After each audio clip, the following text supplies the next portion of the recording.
Good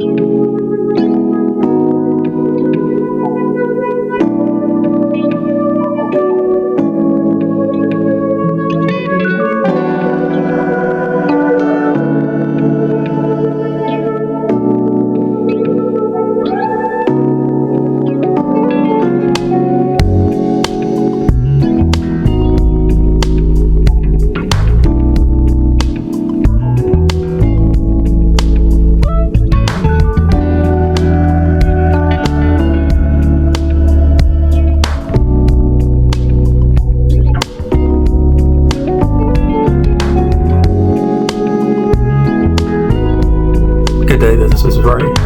Today is Saturday, August 20th, 2022. For me, another day of social distancing. Hope that you, your family, friends, and loved ones are doing well, staying safe.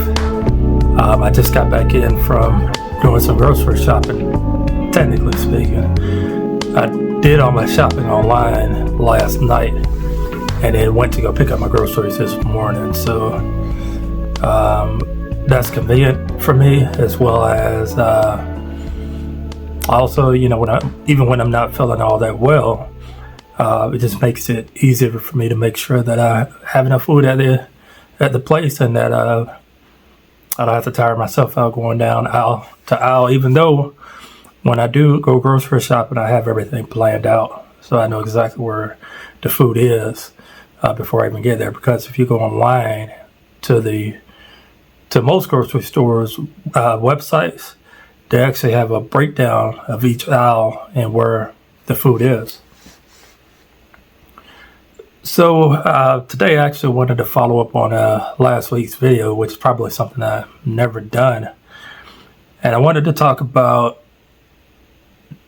debt and getting out of debt, and the whole what it takes to get out of debt and to master finances. It was never something that I thought I would be good at or even fully understand. And, I'm grateful that I'm working with Brad at ZeroDebtCoach.com to be able to be in a position to seriously pay down debt, but also budget.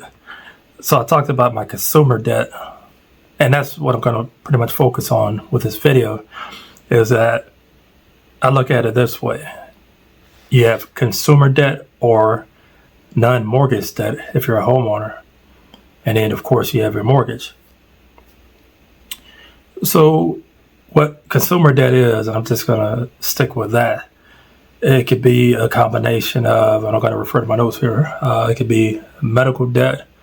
It could be your credit cards. It could be other type of debt, whether it's installment debt, like you have a cell phone that you're paying down as part of a plan. That's still part of your debt. Or you have furniture that you're paying down, whatever it is, just some type of installment debt. You may have an auto loan or multiple auto loans. You may have 401k loan or multiple of those, personal loans, student loans, and I can't think of anything else, but the combination of all those things make up consumer debt. Now, for me, I only have personal loans, student loans, and then, that's my consumer debt, and then I have my mortgage. So 10% of my total debt is the personal loans. And 25% of my total debt is student loans. That's a big chunk. And then I've got the rest of it, the 75% is my mortgage, which I, just started paying on. I made 7 total payments now, and have a long way to go there. But ultimately, my goal is to pay down my consumer debt in 4 to 5 years, and that's realistic. That's actually doable. It could be less than that, depending on if I'm able to pick up any side hustles, do other things to be able to help accelerate down that debt payment, which I definitely hope I could do. But, because of my health, I'm very limited and doing extra things, because I really have to focus on getting rest and making sure that I'm doing everything I can to minimize having flares. If you haven't watched my previous videos, I was diagnosed with lupus May of 2019. I was sick before that. It's not like lupus just happened overnight. I would say maybe 2 years before that I started to manifest some of those symptoms of lupus.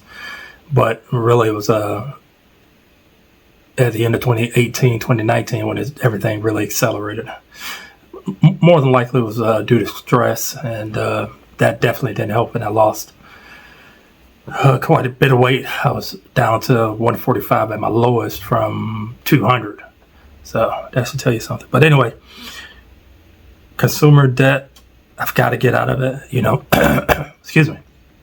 I'm glad that I'm in a habit of budgeting. Budgeting is just part of life. It's just something that I do without really giving it much thought. So every dollar I get, every paycheck I get, I assign that money. That money has a specific job. So a portion of that may go to paying part of my mortgage or part of my HOA, or some of it's going to food. Some of it's going to supplements. Some of it's going to medications.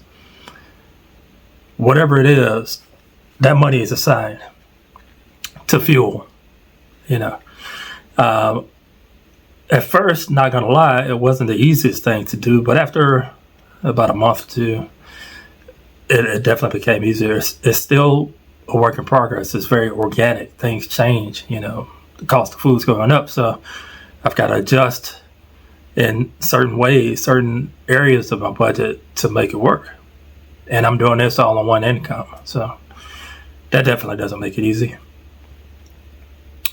The other big thing I have to do is to get my emergency fund